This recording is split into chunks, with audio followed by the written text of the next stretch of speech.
डर सबको लगता है। छलावा। रामपुर गांव के रहने वाले सुदीप की बारात दुल्हन लेकर वापस लौट रही थी। सुदीप अपनी पत्नी के साथ कार में था और बाकी के लोग बस में। सुदीप की कार बस के साथ साथ ठीक उसके पीछे चल रही थी। रात बहुत हो चुकी थी और सुदीप की पत्नी रीमा को जोरों से नींद आ रही थी। ड्राइवर कार चला रहा था। तभी रीमा ने सुदीप से पानी पीने के लिए कहा। मुझे बहुत जोर से प्यास लगी है, पानी चाहिए।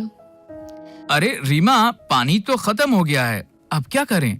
गांव पहुंचने में तो अभी काफी देर लगने वाली है। लेकिन इतनी देर प्यासी कैसे रहूंगी? आप लोग परेशान मत होइए, यहाँ आगे एक जगह पानी मिल जाएगा। कुछ दूर जाकर ड्राइवर ने कार को रोक दिया। सड़क के किनारे एक हैंडपंप बना हुआ था। सुदीप कार से पानी लेने के लिए उतरने लगा। रीमा ने उसे कहा कि वो भी कार में बैठे बैठे थक गई थी और 2 मिनट के लिए उतरना चाहती थी। आप दोनों की अभी अभी शादी हुई है, हाथों में मेहंदी लगी हुई है, ऐसे में आधी रात को सुनसान जगह रुकना सही नहीं है। पानी मैं लेकर आता हूँ। लेकिन मुझे बाहर जाना था।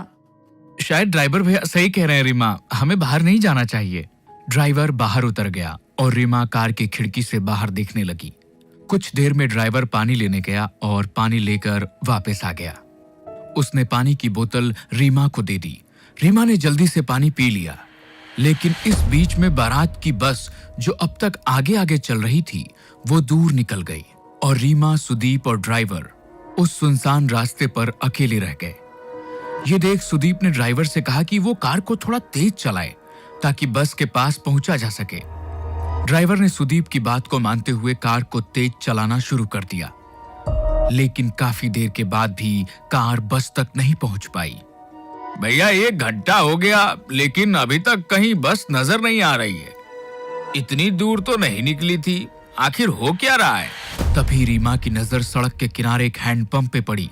उसने देखा कि ये वही हैंडपंप था जो कुछ देर पहले रास्ते में आया था और जहां से उन लोगों ने पानी लिया था, क्योंकि उस हैंडपंप का भी हैंडल टूटा हुआ था। ड्राइवर भैया, आप गलती से कार वहीं लेकर आ गए हैं। हाँ, मुझे भी ऐसा ही लग रहा है, लेकिन ये सब हो क्या रहा है? वो देखिए, हैंडपंप के पास कोई है, उससे पूछ लेते हैं। सुदीप, रीमा और ड्राइवर ने देखा कि एक बूढ़ा आदमी हैंडपंप से पानी भर रहा था। आप हमें यहाँ से रामपुर जाने का रास्ता बता सकते हैं? रामपुर तो 2 किलोमीटर पीछे छूट गया, तुम लोग वापस जाओ। नहीं, ऐसा नहीं हो सकता, हम वहीं से आ रहे हैं, वहाँ रामपुर गांव नहीं है। भाग जाओ यहाँ से, ये रास्ता बहुत खतरनाक है। यहाँ एक छलावा घूमता है, अगर तुम उसके चक्कर में फंस गए तो कभी यहाँ से बाहर नहीं जा पाओगे। ये सुनते ही ड्राइवर, सुदीप और रीमा बुरी तरह से डर गए। सुदीप वहां से कार लेकर निकला, लेकिन काफी देर हो गई और वो लोग उसी रास्ते पर घूमते रहे। अब उनको समझ आ गया था कि वो छलावे में फंस चुके थे। तभी रीमा ने धीरे से सुदीप के कान में कहा, किसी भी बहाने से हमें इस ड्राइवर को कार से उतारना होगा और कार तुम्हें चलानी होगी। लेकिन ऐसा क्यों? क्योंकि ये ड्राइवर ही कार से बाहर उतरा था और उसी वक्त छलावे ने इसे पकड़ लिया होगा। अगर हमने इसे यहीं छोड़ दिया तो हम बच सकते हैं। सुदीप रीमा की बात मान लेता है और ड्राइवर को कार रोकने के लिए कहता है।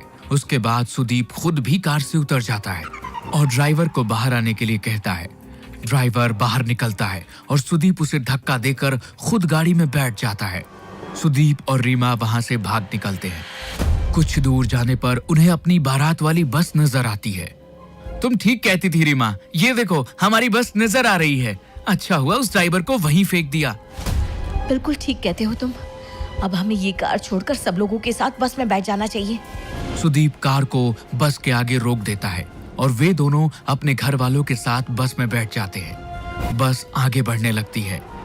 थोड़ी देर बाद सुदीप की नजर बाहर हैंडपंप पर पड़ती है। ये वही हैंडपंप था जिसके पास से वो पहले 2 बार गुजर चुके थे। अब सुदीप को समझ नहीं आ रहा था कि ड्राइवर तो वहीं रह गया, फिर आखिर ये छलावा उसे अब भी क्यों हो रहा था। सुदीप ने ये बात अपने रिश्तेदारों को बताई। हम सब लोग एक छलावे में फंस चुके हैं, इससे बाहर कैसे आना है कोई नहीं जानता। लेकिन बेटा, ये छलावा होता क्या है? पापा, जब कोई इंसान एक्सीडेंट में मर जाता है तो उसकी आत्मा ऐसे सुनसान रास्तों पर भटकती रहती है और लोगों के सामने ऐसा भ्रम पैदा करती है कि वे आगे बढ़ रहे हैं, लेकिन वो उसी जगह पर घूमते रहते हैं। हम कभी अपने गांव रामपुर नहीं पहुंच पाएंगे। सुदीप की बात सुनकर सब लोग बुरी तरह से डर जाते हैं। तभी रीमा उठकर खड़ी हो जाती है। उसे बस की खिड़की से अब वो ड्राइवर नजर आ रहा था। रीमा ने इस बारे में सब लोगों को बता दिया। सब लोगों को लगा कि वो जितना ड्राइवर से बचने की कोशिश करेंगे उतना ही फंसते चले जाएंगे। इसलिए उन्होंने बस को रोका और ड्राइवर को बस के अंदर बुला लिया। इस छलावे से हम कभी बाहर नहीं निकल पाएंगे अगर हमने उसे अपने से दूर नहीं किया। तुम ही वो छलावा हो, इसलिए अब तुम्हें मरना होगा। अपनी जान बचाने के लिए खत्म कर देंगे। ऐसा कहते ही सुदीप और उसके पापा मिलकर ड्राइवर को मार देते हैं। कुछ ही देर बाद वो अपने गांव रामपुर पहुंच जाते हैं। वहां पर रीमा का स्वागत किया जाता है, लेकिन रीमा जैसे ही सिंदूर वाले पैर लेकर आगे बढ़ती है, उसके पैरों के निशान नहीं बनते। ये देखकर सब हैरान रह जाते हैं। बहू के पैरों के निशान क्यों नहीं बन रहे? इसका मतलब हमारी बहू के ऊपर कोई बुरी आत्मा का साया है। अब क्या करें? ये हमारी बहू नहीं बल्कि वो बुरी आत्मा है जिसकी वजह से हम फंस चुके हैं। नहीं, ऐसा नहीं है।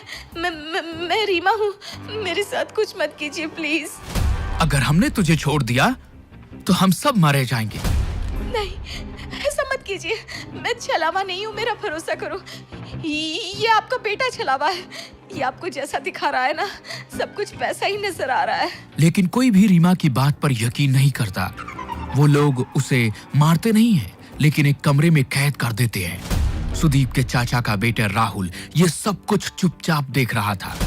उसे लगा कि रीमा के ऊपर घर के सब लोग अत्याचार कर रहे हैं, इसलिए वो रात के वक्त उस कमरे में पहुंचा जहां रीमा को कैद किया गया था। तुम चिंता मत करो रीमा, मैं तुम्हें यहाँ से बाहर ले जाऊंगा। हाँ, प्लीज मेरी मदद करो। राहुल रीमा का हाथ पकड़कर उसे वहां से बाहर ले जाने के लिए निकलता है। तभी वहां पर परिवार के बाकी लोग आ जाते हैं। वो राहुल को वहां देखकर नाराज हो जाते हैं। ये तुम क्या कर रहे हो? मेरी पत्नी को कहां लेकर जा रहे हो? मेरी पत्नी का हाथ कैसे पकड़ा तुमने?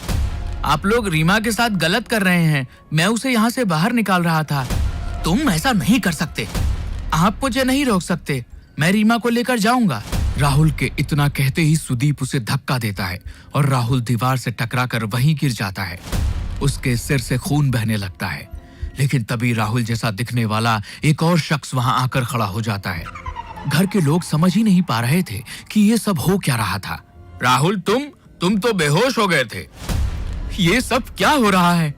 ये सब इस रीमा की वजह से हो रहा है। हमें इसका कुछ करना होगा। ठीक कहती हैं आप माँ। सुदीप आगे बढ़कर रीमा के बाल पकड़ लेता है और उसे खींचकर दीवार में धक्का देने की कोशिश करता है। रीमा झटके से दीवार से टकरा जाती है और तभी एक जोरदार चीख सबके कानों में सुनाई देती है। लेकिन यह चीख रीमा की नहीं बल्कि सुदीप की थी। रीमा ने पास में पड़े हुए एक डंडे से सुदीप के सर पर वार किया, जिसके वजह से उसके अंदर मौजूद छलावे का साया उसका शरीर छोड़कर बाहर निकल गया। सुदीप कुछ देर के लिए बेहोश होकर गिर पड़ा, लेकिन बाद में सब कुछ ठीक होने लगा।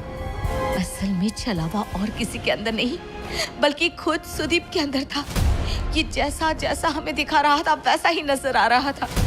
लेकिन अब वो साया यहाँ से जा चुका है और अब कभी यहाँ वापस नहीं आएगा। लेकिन तुम्हें कैसे पता चला? मुझे इस पर शक हुआ क्योंकि मैंने ही कहा था शायद ड्राइवर छलावा है और इसने उसे मार दिया। उसके बाद इसने मेरे पैरों के निशान गायब करके सबका शक मेरे ऊपर डाला। लेकिन जब आप लोगों ने मुझे मारा नहीं बल्कि मुझे कमरे में बंद कर दिया। जब राहुल मुझे बचाना आया तो उसने मेरा हाथ पकड़ा ही नहीं था। छलावे की वजह से सबको ऐसा नजर आ रहा था। सुदीप ने उसे मारने की कोशिश की। तब मुझे समझ में आ गया कि असली छलावा सुदीप के अंदर मौजूद था।